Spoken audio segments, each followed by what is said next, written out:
right back to our content, but I wanted to thank you for being such an amazing band director, that you're taking your time and listening to a band director podcast. There's many options out there, and I appreciate you very much taking in this content. I hope that you understand that your students are very lucky to have you as their band director, that you're continuing to grow, and that they are going to benefit from your improved skills as a band director. You can share this episode with any band director friends or other music education friends who can learn from this content, because good pedagogy is good pedagogy. And if you could take a moment and go to thegrowingbanddirector.com, and you'll be able to sign up on our Patreon platform to give at least $5 or $3 a month. And it helps the content continue to be created for you to help our profession grow. Let's go back to our scheduled episode. Welcome back to the Growing Band Director podcast. This is episode number 210. I'm here with Rob Hammerton from the Bandwagon podcast. Rob, how are you? Good. And yourself? Fantastic. Thanks for meeting. I'm just finishing up a week of school. And last summer, when I met with Joe Wright on episode number 190, oh boy, I think it was 8 or so. It's been released. It hasn't been released when we're recording this, but it's going to be released by the time this has come out. He quickly said, "Hey, you need to meet my other podcasting friend, Rob," and so that's what we're doing today. Thanks for being on the show. Great to be with you. And I appreciate Joe's assessment, but my reputation may exceed me. So let's first let's just do an introduction to your podcast for people who don't know about your podcast. What is it like? What's the format? What's the mission? My trailer voiceover said, I'm asking about band geeks. Who are you? Band directors, band members, band alumni, people involved with marching bands, concert bands, wind ensembles, school bands, community bands, service bands, people who enjoy band music and people who remember their band life and had a good time with it. And sometimes being a person who gets band can be a challenge in a world full of, quite honestly, people who don't get band. And as a wise person once said, if band people don't support each other, who in the heck will? The tiny origin story of the podcast, it started as a conversation with a friend of mine who marched with me at UMass Amherst, and we were sitting at the homecoming football game last fall, beginning of November, and doing what all good band alumni do, which is ignore the football entirely and have a conversation about catching up, how you doing, what's going on. And this particular friend was experiencing a career change and was trying to figure out what was next in her life, and I empathized, and I was in a bit of a similar mindset. And as we realized it was about to be halftime and we should go down on the field, she looked at me and said, you should do a podcast. And I said, I kind of did the smile and nod thing. I was very polite, but I said, I listen to podcasts and everything, but do one? How realistic is that? But she said, no, you should do a podcast about the band community, because you know people and you know about band and it'd be great. And since I'm a church musician, the next 7 weeks after that were full of nothing but get things ready for Christmas Eve and make sure Christmas Eve works. And I didn't think about it again until I was a little bit under the weather on Boxing Day. And between Boxing Day and New Year's Day, I sat on the couch, and the graph of should I do this podcast or should I not looked like a sine wave. One day I would be thinking, this might be a kind of neat project to do, and the next day I would have thought of something which would keep me from doing it, or was not quite. But by the time it was New Year's, I thought, I wonder if I could make a little part-time gig out of this. So I flash learned a whole lot about podcast production. I was okay with, because I've worked with Audacity before, but marketing and advertising and a bunch of things, and more learning about that than I ever expected to learn. And about mid-January, I put on Facebook, I'm going to do this thing. And so at that point, I kind of had to do it.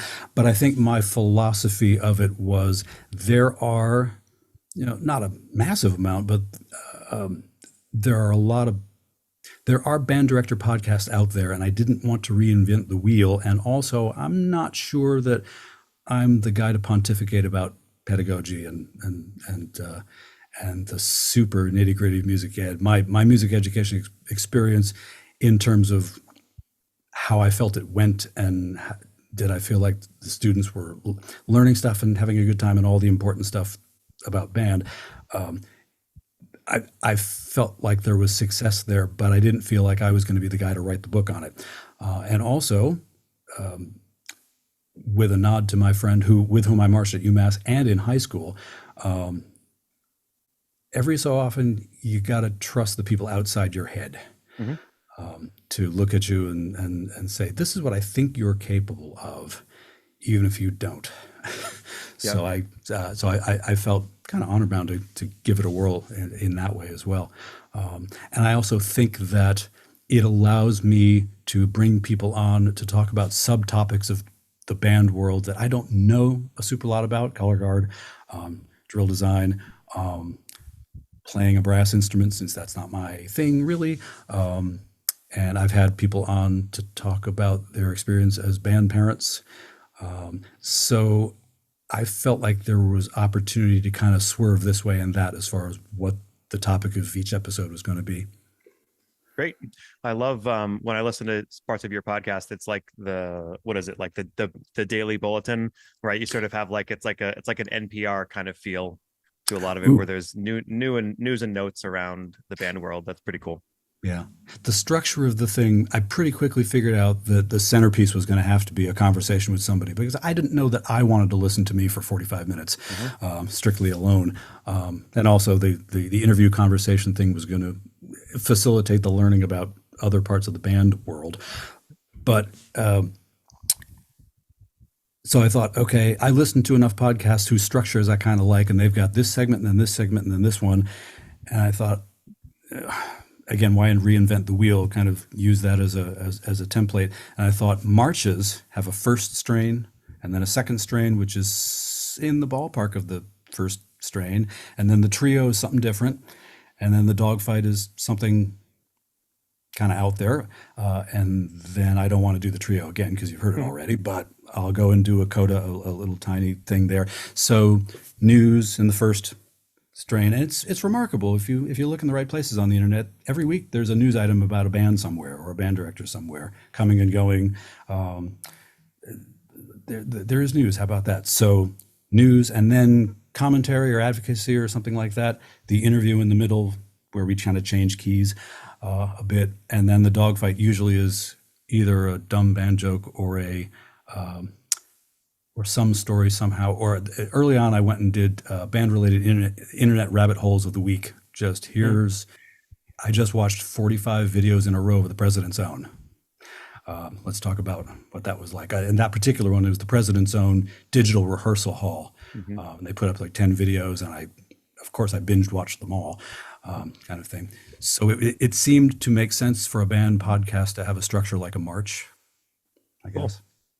Excelsior Music Publishing is proud to sponsor the Growing Band Director podcast with a roster of imaginative composers, including composers who have been featured on this podcast, such as Carol Britton Chambers, Laura Estes, and Tyler Arcari. Excelsior Music Publishing provides new music for concert band, jazz ensemble, solo and ensemble, as well as books and resources for all levels and occasions, including a large and festive selection of music for your fall, holiday, and Christmas concerts. Find your perfect next piece at excelsiamusic.com. That's EXCELCIA music.com.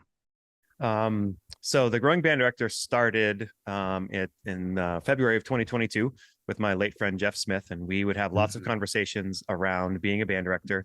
And then I always have conversations with other people at Allstate and districts and all these other places. And I just said, you know what, I think we should just start recording these and putting them out. So there's a lot of great band director podcasts out there. What we try to do is fill this niche of we try to cover all levels as much as we can, from advanced band, but lots of middle school, lots of beginning band. The guest thing is huge. I mean, learning from people around. I really try to make the podcast basically an interview. We have had a lot of literature podcasts where we'll do score and sound or play recordings for people of, all right, well, here's a grade 1 podcast of all grade, here's 10 grade 1 holiday jazz band pieces or whatever. My heart is for the band director who has a 14-minute drive to school, and they have a little bit of peace and quiet, and they want to listen to band something, but they want to get better for their students right away, right? It's less about the overall band world. For me, it's about helping this band director become a better band director, not through just my advice, but just through all the guests that are on around. So that practicality's sake for me is a really big deal. And when I started the band director podcast, the way we did it, it was the same thing as you. It's like, I don't really know how to do this. I know how to tune a band and make them sound great on the march. And I know how to, make them play expressively. I know how to be a band director, but how do I do this? So a lot of it was like, all right, what do I use for gear? What are the processes to make this correctly? How do you, for a while I was using a website where I had to pay $30 a month and you could only put up a little bit of bandwidth. And then a friend's like, hey, what about this one that's free and you can put up unlimited? So you just learn all these ways. And now for me, this is episode 210, and I've been able to basically streamline it pretty quickly and put out quality content. I actually look back at every episode. There isn't one that I don't feel as educational or geared towards a certain group of band directors. So we've actually interviewed band directors from about 30 of the 50 states at this point. And really, we have a Facebook page of about 4,000 people. I don't know if you're on it or not, but we should have you on the Facebook page. Just joined. Great. Yep. So that's sort of like where we live. I mean, I literally teach all week and then I come home on Friday and do a podcast episode. So I'm sort of in the middle of the trenches right now. It sounds to me as if for your listenership, but also for you, it's professional development. Yep. Yeah. It totally is. And it counts as hours.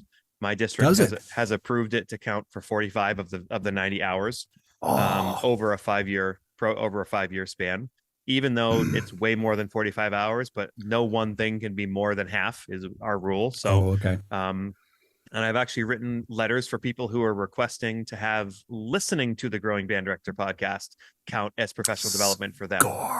Because I mean, okay, so Michael Pote and Kyle Young from Carmel, like everybody knows the Carmel band. It's probably the best band in the country, if not one of. And I got to talk to them for an hour and a half. Like if you brought them into your place, that would be great professional development. Yeah. And what I love about the podcasting is you can listen and you can stop listening. You can rewind. You can skip it if it's not for you. Like you don't offend anybody. It's free and it's on demand. It's on your own time, I just love it. On your own time is the name of the game for teachers. My sister teaches 3rd grade, and her the time she has to herself to do with what she wants is gold. I've had people email and say, I listen to you on the walk every morning. Yeah. And I love it. I've had people who say, I didn't hear about this until last week. I've literally listened to 50 episodes in the week. And I was like, whoa, that's intense. What do you do for a living, really? So I just love the fact that it's open and available. And, a lot of band directors have longer drives. Honestly, sometimes I put out 2 a week. Sometimes it's 1 a week, but people who want to listen can listen. And we hope that they share it with somebody else who could use it. And the music education community hopefully is better from learning from all the people who we have on. Sponsorship for today's podcast is provided in part by Austin Custom Brass. Austin Custom Brass is the largest Adams brass dealer in the United States. Adams Brass makes some of the world's finest trumpets, flugelhorns, trombones, euphoniums, and tubas. Find out why some of the most renowned musicians in the world play Adams Brass, like many of the brass musicians from the Rotterdam Philharmonic Orchestra. Trent Austin, founder of Austin Custom Brass, is also an Adams artist. You can call Austin Custom Brass today at 816-410-0826 to learn more about Adams Brass, or visit their website at www.austincustombrass.biz. Austin Custom Brass is located in Kansas City, Missouri.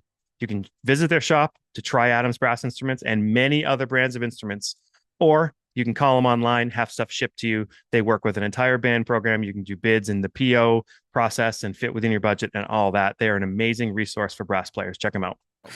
Mine tend to be between 45 and 50. I'm going to say that the average is probably 50 minutes. And I think probably I came to that because I did a test episode that will not see the light of day, but it was in that range.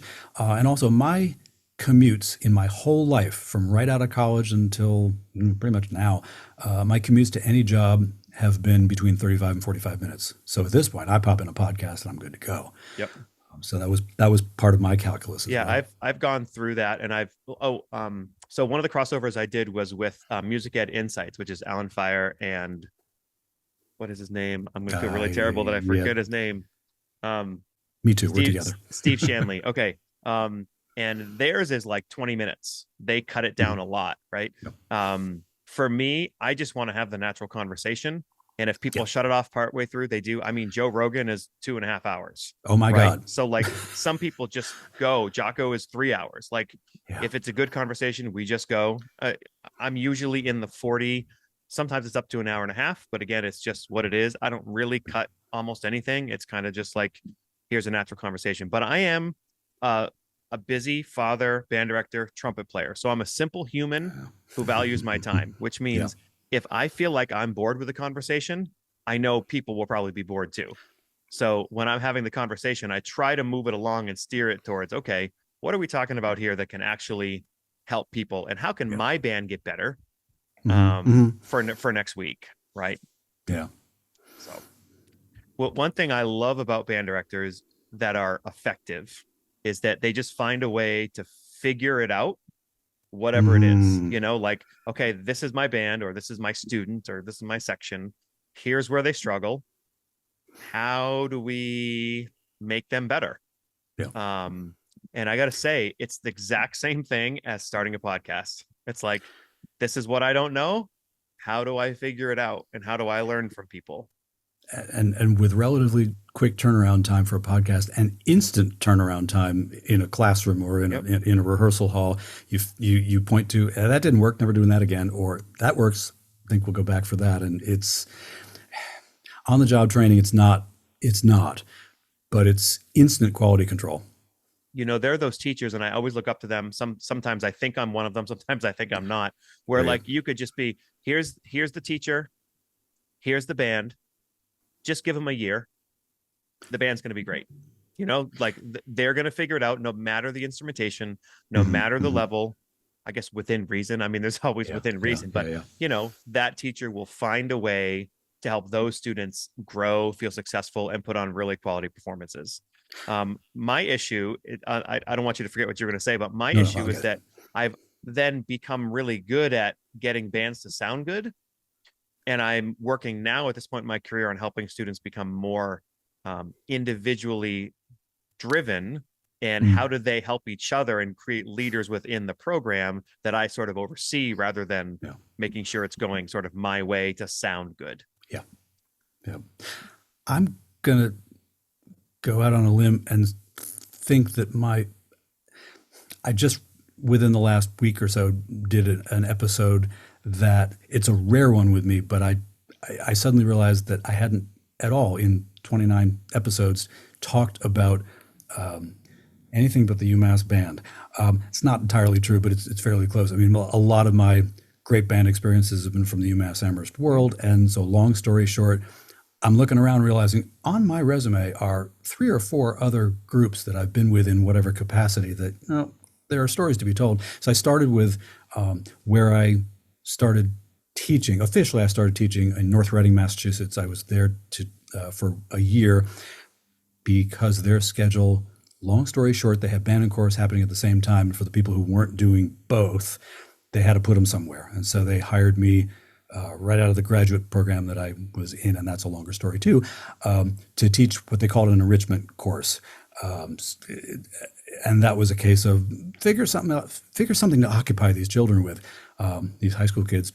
And so we talked about theory and history and any old possible thing we could to put into that one period a day. But the next year, which I very often, with apologies to North Reading, I feel like is the beginning of my teaching career, because I was there all day, not part-time until the second year, but not full-time until the second year. But I taught in Uxbridge, Massachusetts for 12 years, the first 9 of them at the high school. And when I arrived, the principal looked at me and said, okay, here's your mandate, build something. Because for some reason, for the couple of years before I arrived, there had not been music at the high school, except for there were 2 science teachers who met with, they were both of them pretty accomplished blues guitarists. And so they met with the garage band guitarists in the school population on a Thursday afternoon up in their room. And that was about it. So again, I will do all the long stories short in the world. Put out the letter to everybody who was going to appear at the high school and said, music is back. If you've ever done it, if you ever thought about doing it, if you played an instrument, if you sang, come on, let's do it. And that first year, I'm going to backtrack to a very idealistic thing that I said when I was a music education student, which was I would rather have a band of 12 that could barely play and hardly march, but so wanted to be there that it was just almost painful to watch them how enthusiastic they were, than to have 112 in the band and have them come in at seventh period every day and have it just be one of the other things they did during the school day and then go. And when I got to Uxbridge, I got my band of 12. And the question was, okay, so without one trumpet player, but no other, 12 kids, one bass player who was actually a percussionist who's self-taught over the summer prior, and then 5 other percussionists, and then 2 flutes, a clarinet, a trumpet, and tenor sax. And I looked at them, and inside my head, I was saying, I've written for weirder instrumentation than you. You know, clearly I'm going to have to arrange because it was in the days before flex arrangements. So I'm going to have to, come up with the material that we're going to do. On top of that, long story very short, we had to have all the ensembles after school because it was a block schedule and it wasn't going to work. The good bit about that was that nobody was in the band or the chorus or the jazz band that was created pretty quickly after that, or the rock and roll band that came down from the science classrooms. Nobody was there unless they wanted to be, which was a huge, stupendous luxury. So I looked at my band and my various other groups as well, but we're talking about band here. And I said to them, you need to trust me when I tell you that no matter what happens, it's going to be good. Because as long as we do two important things, we trust each other, and you trust me that I will never put you in a position, performance or otherwise, where you will fail. I will not set you up to fail.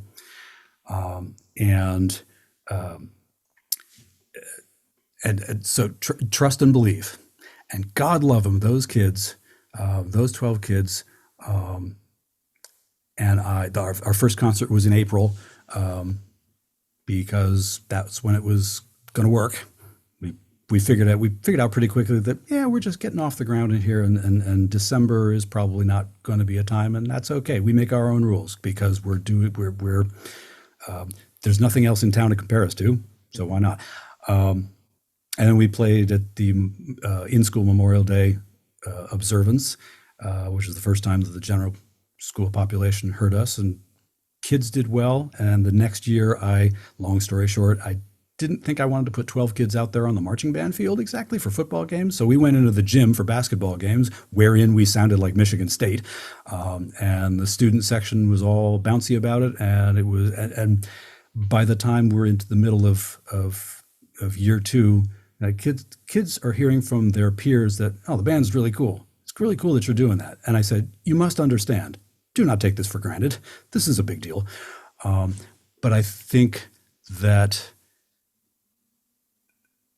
I feel like that first year was a success for me, because I did a lot of error detection and correction, obviously, but I did it super under the radar.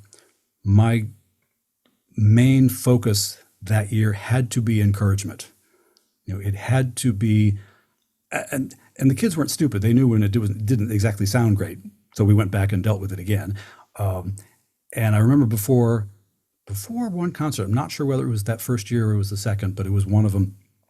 We were a couple of rehearsals away from a concert, and one of my clarinet players looked up at me and said, Mr. H, on this tune, we're not going to make it, are we? I said, we've still got 2 rehearsals, and this isn't even one of them. And so I'll go away. I'll figure out how we can approach this and how we can kind of tweak this to make sure that it works. And if it doesn't work, we won't play it. I'll edit the program, no sweat.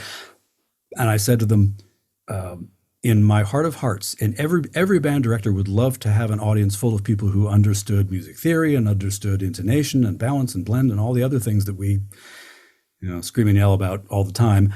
But sometimes it's okay to have an audience whose standard of expectation is, that's my kid. Yes. And they looked at me like I was insane, because I was.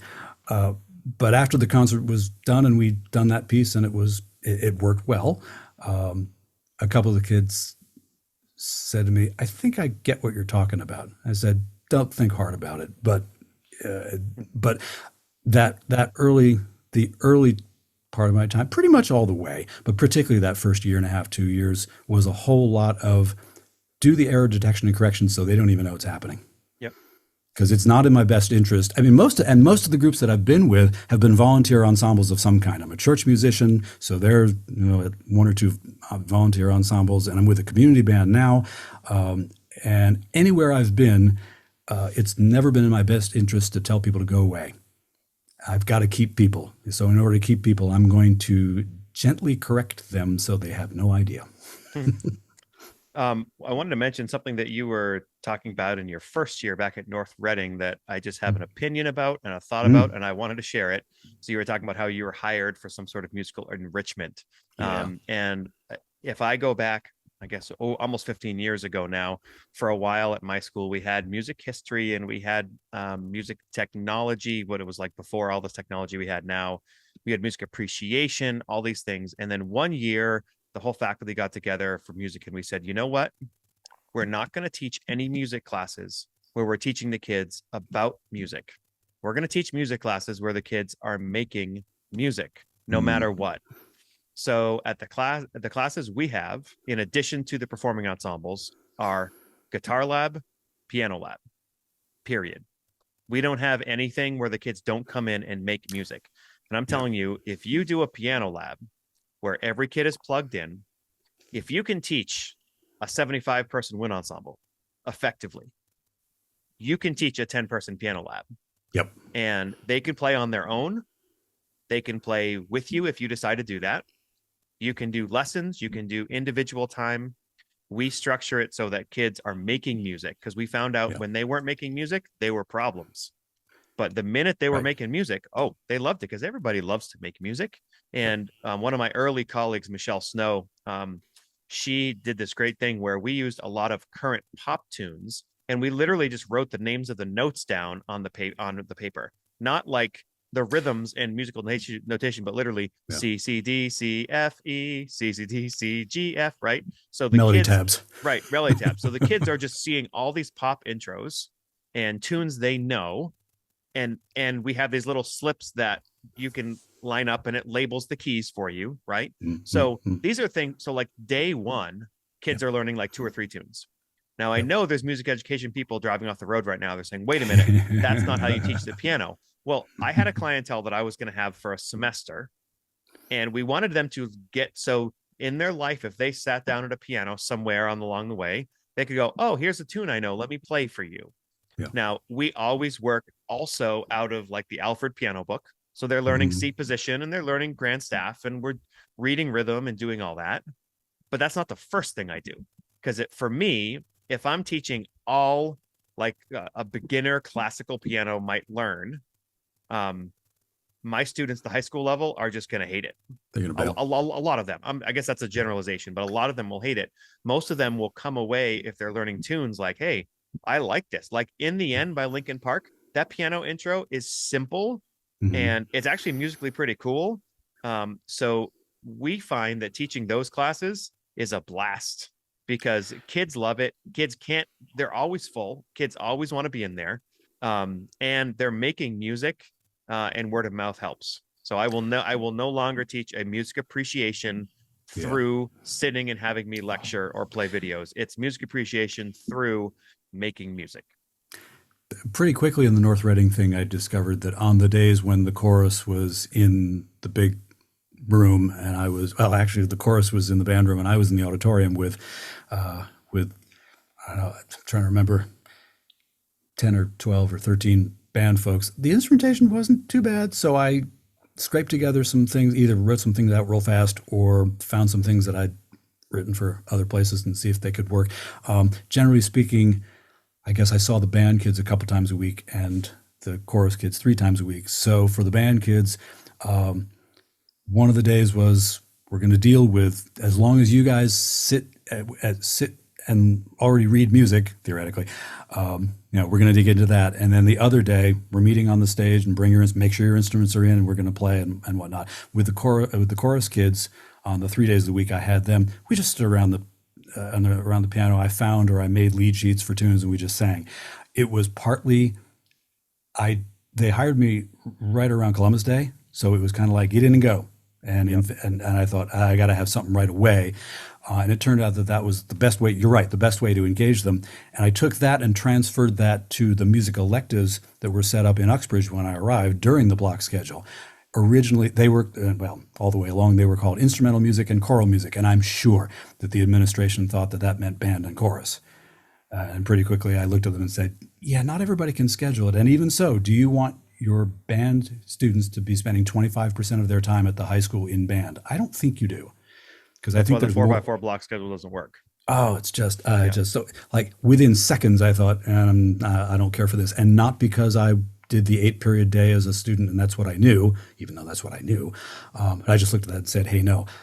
So a handful of kids could schedule the instrumental music class. And so I had the most weird combinations of instruments, which was actually kind of fun. My absolute favorite, I tell everybody this who can't run faster, is I was at the piano. I had my drum set kid in. This was like 3 or 4 years in. I had a French horn player and a banjo kid who was in my jazz band who read music, which is glorious.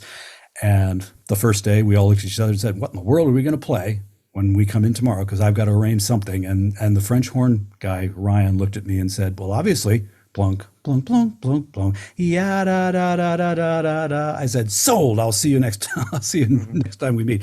And the choral music thing, it was an elective that some kids took because they wanted to sing and other kids got dumped in there. I had a football player the first time. And or the first go around of that, there were 8 or 9 kids standing around the classroom. And I took all the lead sheets that I'd put together the year before, thank heaven, just fired them out there. So I got to Under the Radar.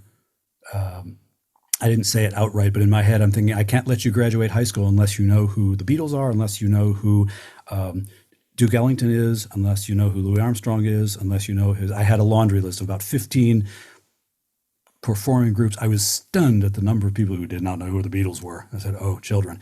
But it was an opportunity to disguise the educational part of it. And you're right, keep them engaged, my heavens. What I love is the cycle that we're constantly on as band directors is that this year you're going to do your best with what you have, and you're going to try to do your best every day. You're going to constantly assess what you're doing every day and try to improve every day and go through. Then when you finish that year, you're going to look back and take a breath and go, okay, what worked? What didn't work? What am I going to change next year? And that's how we're going to grow. And teachers, I feel like teachers do that, but there's probably some who don't. They just say, hey, I'm going to do the same thing every year. Oof. This is what it is. For me, the humans change every year. So obviously the repertoire is going to change, and how I assess the repertoire, or go after the repertoire, and all that. But just that continuous growing through it, I think, is really important. And selfishly, I can imagine if I teach the same exact thing every year in a row, 3-4 years in, I'm going to be bored. Yeah. Why would I want to do that to myself either? And that's going to translate into how I present it, and the kids are going to know because their BS meters are turned up to 100 all the time. Now, I will confess, it's not really confession, but it's the truth, that this is the first crossover podcast session that I've done.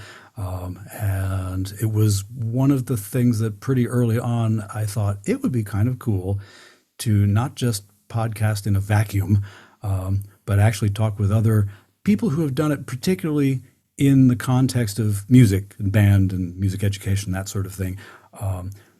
And so with that in mind, with your okay, I'd love to swing into my usual start to a session. And I structured my conversations with starting out with a few questions that could be answered by looking at one's resume, I guess. And very often that segues beautifully into the main meat of the conversation. And then I'll ask questions at the very end of the session, partly because it's a guaranteed way of wrapping up the interview kind of gracefully, where otherwise I would have to figure out, are we done? I don't know whether we're done yet, kind of thing. I usually just click stop, and then the theme music comes in. So yeah, all right, I guess we're done. Fix it in post. That's right. But the questions that I tend to ask on the front end, I will slide through them kind of in the order that I do it because it's. I had them in a different order to start with, and once I was listening back to something, I thought that's a stupid order to do it in. So Mhm. obviously, the first question of almost anybody at a cocktail party tends to be, "What's your primary instrument?" So trumpet is my professional instrument. I can play all the brass, fairly well.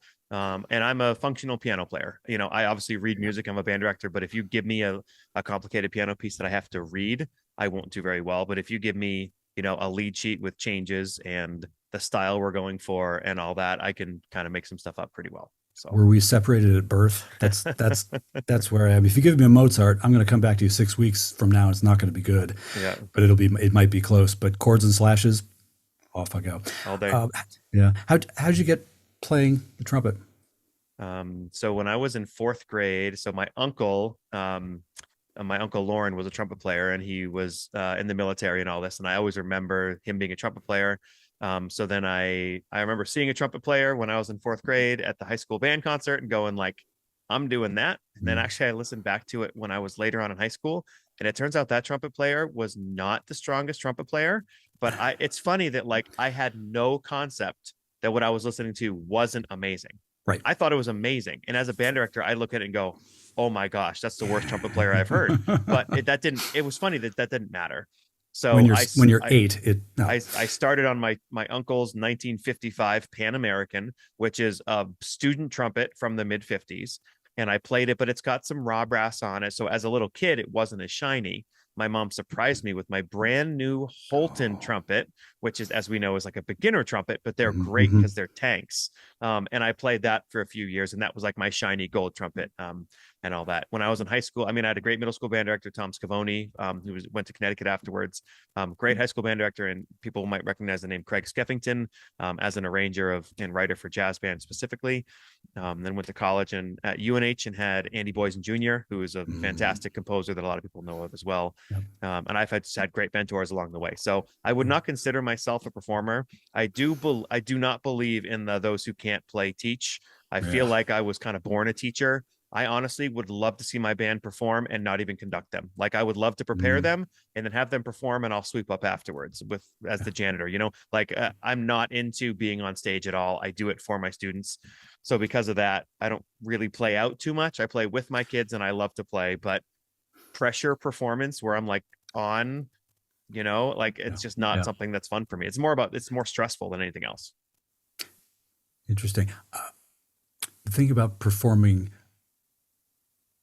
is there a laundry list that you can rattle off of the bands that you've played with in your life?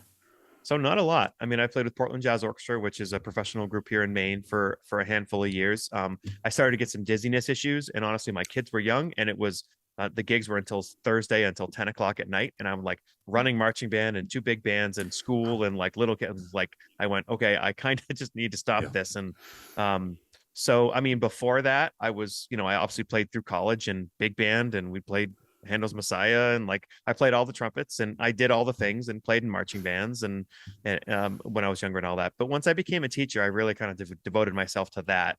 And I love playing with my students, but the joy I have is really in helping them and playing with them. It's not really in like continuing to improve as a trumpet player. And in fact, I have a canstel, which is a great commercial horn that I love to play. But honestly, on a daily basis, I just play my 1955 Pan American because Mm. it's there and I Yeah. love playing it and I sound the same on both. So, what's your the question I always ask uh, at the end of these four is what's your current band related role? And I phrase it that way because I talk to people who are not band directors who are maybe something else professionally. And for example, what's your band related role? Well, my kid just arrived in the high school and I'm a band parent now, kind of thing. Yep. So we've already talked a little bit about you are a director of music. Get a little specific about that for my Sure. listenership so that they have some Yeah. idea. So I'm the director of bands at Westbrook High School in Westbrook, Maine, which is just a little over a million people. So of the people I talked to around the country, Maine is just like this little Yeah. place. We've got about 700 kids in our program. I mean, in our school, we've got about 85 this year or so in our program. I teach on a team of 3 when it comes to 5 through 12. My wife is the middle school band director, and we have a friend Joey who teaches both, kind of half and half. So he's kind of the bridge with us.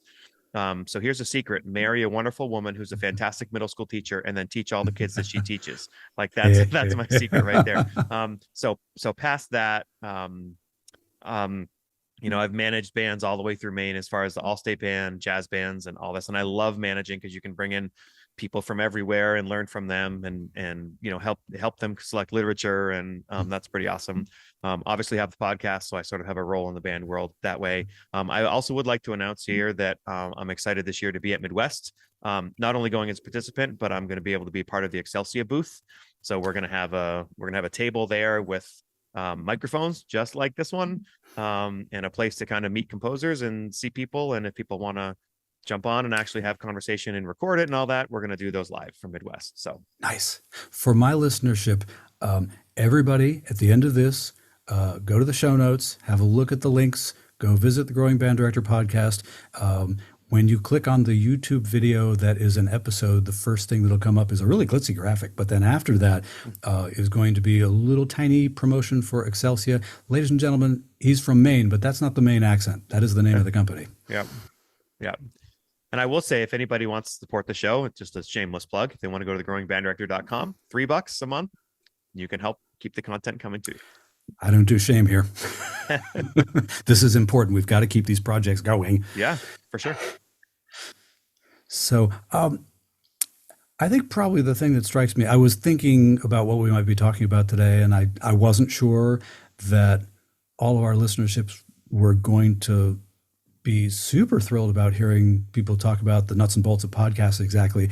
But I'm interested in, do I want to say how you got into it? Yes. We talked a little bit about that already, but the thing that strikes me, it struck me before, but it's now striking me really hard now, is that I do an audio podcast, and yours is video, and we are recording this. Yes, it's a crossover, but the video component is happening. And so, obviously I can't go pick my nose. And I wonder what got you thinking, okay, video as distinct from audio only, and Sure. and maybe some of the thought processes behind that. When I first started, it was audio only for the first 30, 20, 30, something like that. And then I started realizing that when I put it on YouTube as audio only, very few people will watch, because you actually have to watch a blank screen or watch a graphic. And there's just something about that. Now people will listen, but it's odd to listen on YouTube all the way through. So then I said, well, if I just use the video, then I started using the video, and it was like 10 times the amount of people would watch it. Now it's still not a ton, but there's also not a ton of band directors out there. So, I just noticed it was more, it was better. And then one of the bonuses for me is that when we do the repertoire podcasts, anytime we're listening to a piece of music, anytime it's available on Score and Sound, we're including that video of the score as well. So some people jump over to YouTube, so they kind of go, oh, I really like that piece, I want to see it. Now they can obviously find those on YouTube separately as well, but we try to kind of correlate them into one place. That's why I use the video component of that. Do you want me to get into the nuts and bolts on how I do it, or no? I don't see, for me personally, I don't know that I have aspirations. In fact, I know I don't have aspirations to move it to video. I do put up hey everybody, I do put up a video version of it, but for every segment it's just one graphic. Yep. And yes, the numbers reflect that very few people watch it. There are a couple of episodes that really got interesting. There was one episode that really got a lot, but comparatively a lot of views. Like instead of 5, it got 48 on YouTube, and it had to do with, it was one of I was interviewing somebody who was 23, straight out of college. And I don't know whether it was because she had a lot of connections and she just drove lots of people to that, or what it was, or maybe, I don't know whether it's even maybe that I don't want to say that generation, because I'm an old coot, but I don't want to talk in those terms. But is it a case of different age groups gravitate toward different media? It's a TikTok kind of a thing. It's the visual component is more important to people. I don't know. The guest that you have on obviously is a huge part of that. They're on it to see the guest, not you. Yeah. But then sometimes they go, oh, I actually like this. Let me check it out and stay on. I mean, personally for me, I just take the video and I use iMovie only because it's just so simple. Yeah. And I just make the cuts in iMovie, use the music and however I'm going to use it. And then when I have the iMovie done, I just save it as audio only, and that makes it the audio version. I used to like go through so many other things, and that's just an easy way to do it. So for me, the only thing that takes longer is you have to put it up to YouTube, and it kind of sits there and works towards YouTube. But honestly, it doesn't. The process I have right now, it doesn't make it any longer. I have done 180 fewer, as of this recording, podcast episodes than you have. So I've got my, I was going to say I've got my favorites. I do and I don't. I have found that my podcast interviews are like children. Not that I have children of my own, but I've been around them.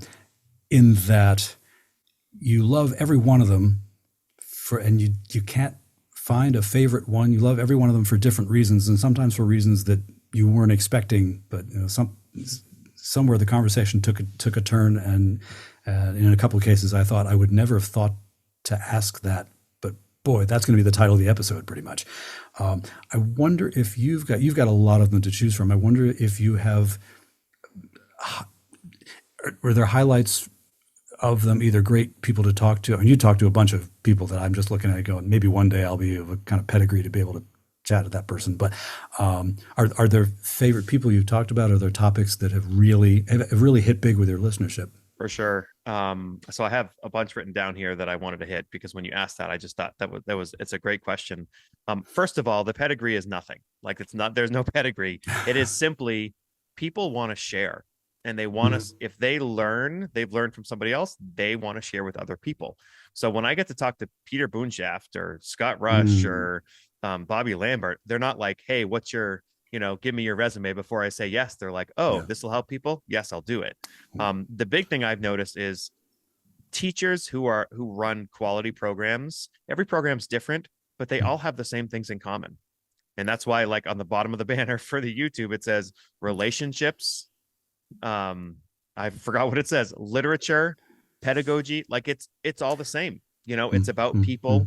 So no matter if you have 12 kids in your band, or if that's where you're teaching and that's what you have, or if you're at a huge school when you've got 450, it's the same basic principles that good teachers use no matter what. I'm really proud of our repertoire sessions. In fact, there's separate, if you're on the YouTube channel, there's separate just playlists of either jazz repertoire, concert repertoire, certain grade levels. We've done a ton of those because I just believe so much in the repertoire stuff. One particular one I was really proud of was, I guess it was two, a jazz one and a classical one with Michael Sweeney, who is, probably the preeminent composer of our lifetime. Like the amount of things he's done, he has changed music education, especially in the jazz side, because he has taken so many difficult classic band stuff and made it accessible for younger students. It's just phenomenal. And shocker, he's the nicest guy in the world. Like he wouldn't get to where he was if he wasn't, right? Okay. I'm really proud of the Midwest sessions we do. Every December, we put out one or two Midwest sessions of, here's a band director who's about to go take their group at Midwest in Chicago that December. And this year we have two that are happening. Where we get to kind of peek behind the curtain. Like, what are you playing? How'd you get here?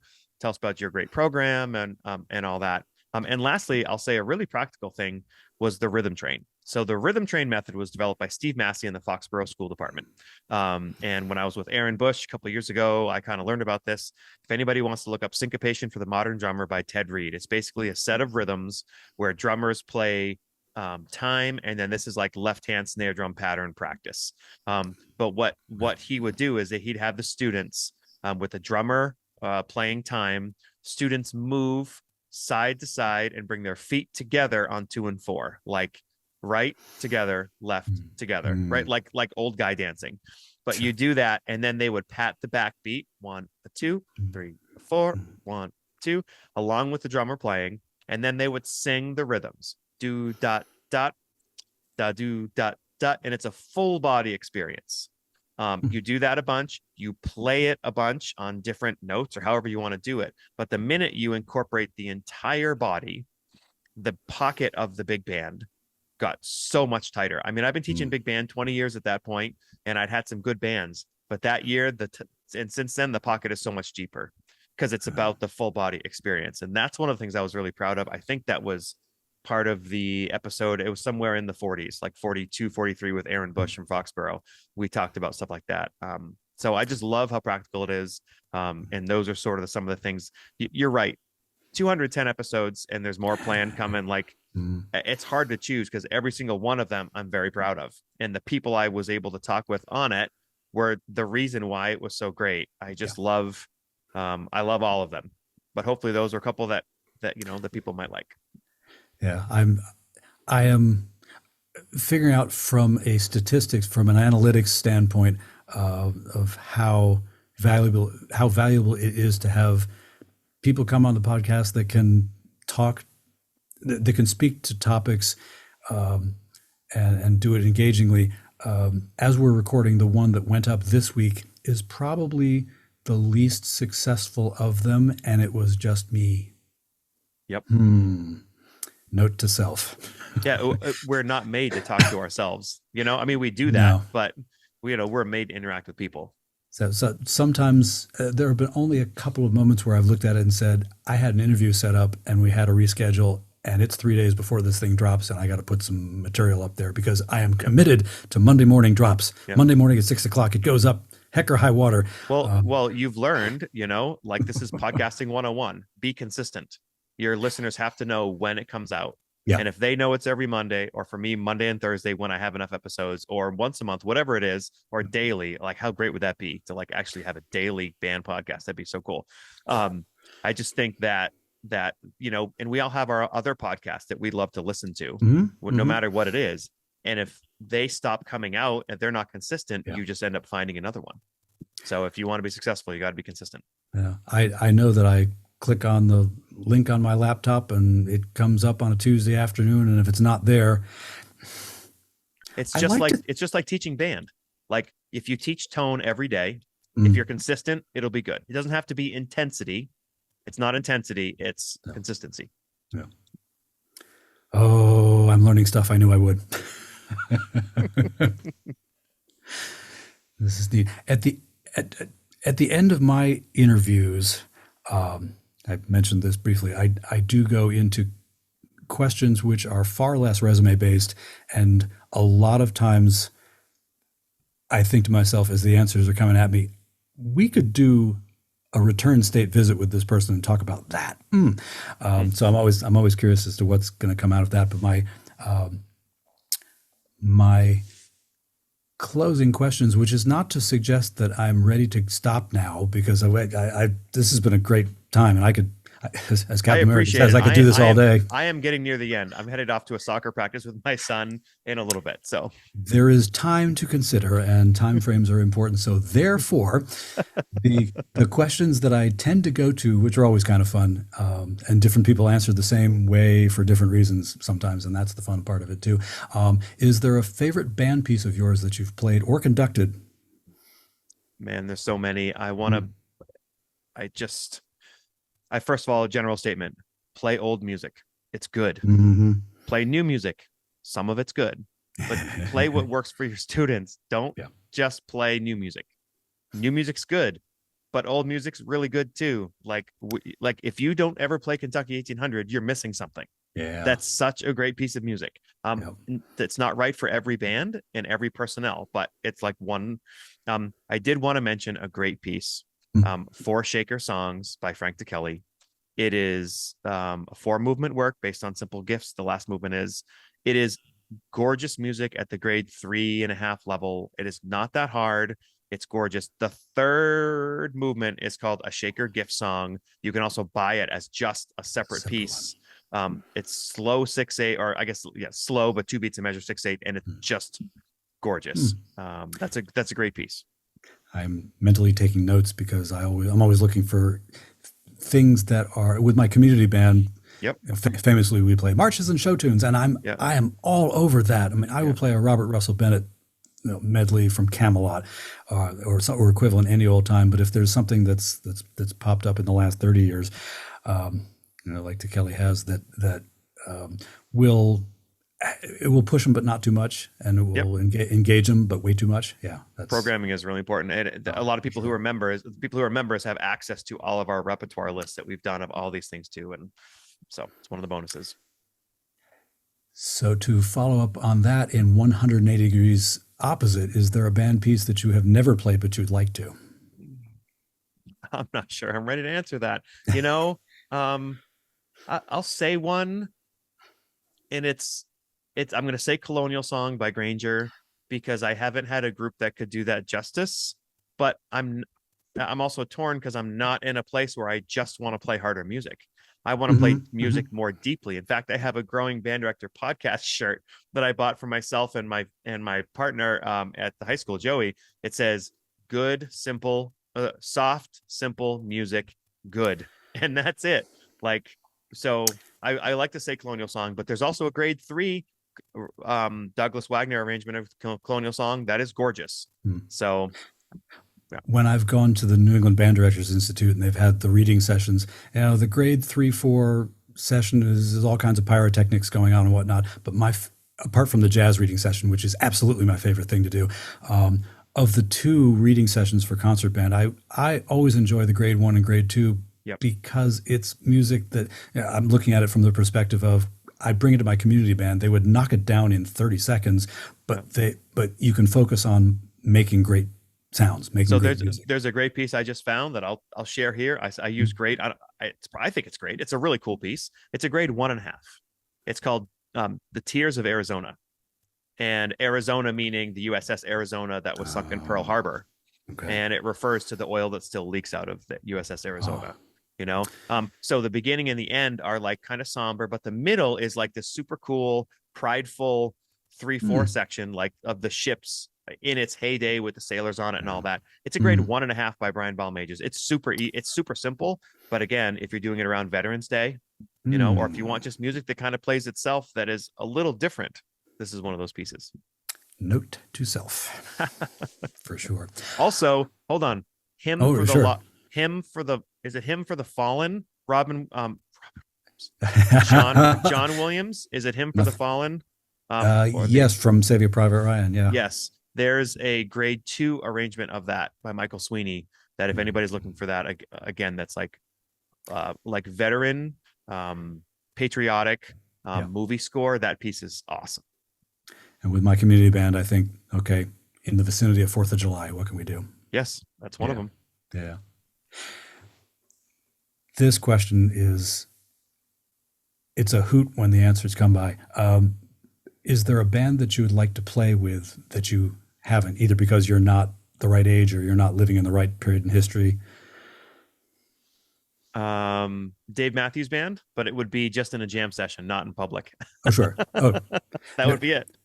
I welcome people taking applying the Kobayashi Maru treatment to a question, change the conditions of the test, adjust it a little bit. I'm fine with that. I do it all the time. In fact, one time we had Jeff Coffin, who's a saxophone player for Dave Matthews Band. He was in doing our Jazz All-State, and I ended up sitting next to him at lunch one day. So I just had to turn. I'm like, I'm sorry to do this, but I'm gonna be that guy. What's it like to play with Dave Matthews Band? And he's like, Dave is brilliant. He's one of a kind and amazing, but he has no idea what he's doing. I was like, whoa, like he's so self-taught, like he's so out of this world good, yeah. But a lot of times he doesn't know what he's doing is that complicated. So anyways, I've always been a fan. Interesting. And the last one, because it tends to be, if you boil my podcast down, it tends to be sort of this almost the signature question: is there a favorite band story that you like to tell? Yep. Understanding that mine is a family podcast. Mine is a teaching band story for sure, and I use this with students. I'm glad it's come to me because it's a great story. So I'm in college. I think I'm 21 years old, junior year, and I got a call from my trumpet professor. Hey, we've got 3 beginner trumpet players from the local school district who want trumpet lessons. They're best friends. They will each pay $20, but they want a group lesson. And I was like, I'm going to make $60 in half an hour. Yes. Like, of course, doing basic beginning trumpet. Yes. So we start, and this happened for a year, and that was all we ended up doing, but we did it for a year. And I did all the things I would do to start trumpet players. They had their method book. We knew what they were doing in band. So I helped them with that stuff. And, there was buzzing and there was singing and there was, the basics that you'd start with. And I would do all that stuff. And then we moved along and, one kid was behind the other two. But then before I knew it, the other kid had not moved at all. And the two kids they were progressing, but this third kid literally could play a C with any valve combination. He would just do all these things and all he would ever get was a C. And I tried everything. I mean, I know that whistling, when you whistle low and high, that's the same mouth shape as when you play a brass instrument. So we worked on whistling, we worked on buzzing, we worked on everything I could ever imagine. And I couldn't get him to play anything but a C. Like I would have danced to have him play a D. But so this kid is still working hard, but his buddies are killing it. They're on like number 60 or whatever. And this kid still can't play anything other than a C. And he always had a great attitude. And it was the last lesson. And I looked back and I was just saying something briefly and a light bulb went on in his eyes. His eyes just lit up. And he said, Kyle, because we were on a first name basis. I wasn't the teacher, right? Yeah. I was like, Yep. Kyle, are you saying that as the note goes up in the staff, it's supposed to sound higher? And I said, yes. And he went, ba-da-da-da-da. Oh. That somehow I had not explained, yes, this C is written higher. Here's how you play it. It should also sound higher. I missed something along the way. Or maybe I said it, he didn't. I don't know.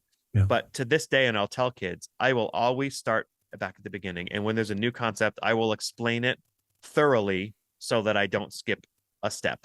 Because if I skip a step, you might get it. But also, I think of that kid. And I don't know if they all continue playing. I don't know what they're doing. At this point, they're probably 30 years old. But I still remember that kid. And I remember going, wow, okay, there's a lesson for me to never skip a step as we're starting, even if something seems basic. I learned so many lessons teaching. Yep. That was Holy great. Smokes. Rob, thanks for taking the time and meeting today. It's been a lot of fun. It's been a pleasure to be with you. I've been looking forward to this for a long time, and continued good success with your podcast. That's not a hard challenge. It's going to happen. Thank you. For sure. Thanks so much. We sincerely appreciate you taking your valuable time and listening to the Growing Band Director podcast. Your students are very lucky to have a band director like you. If you have any suggestions for episode topics or think you have an area of expertise to share on a show with us, please reach out. If you enjoyed this episode, don't forget to subscribe. And if you want to help spread the word, please give us a 5-star review and tell your band director friends to subscribe as well. We're available on Apple Podcasts, Spotify, our YouTube channel, and wherever you listen to podcasts. Thanks for listening to The Growing Band Director. See you next week.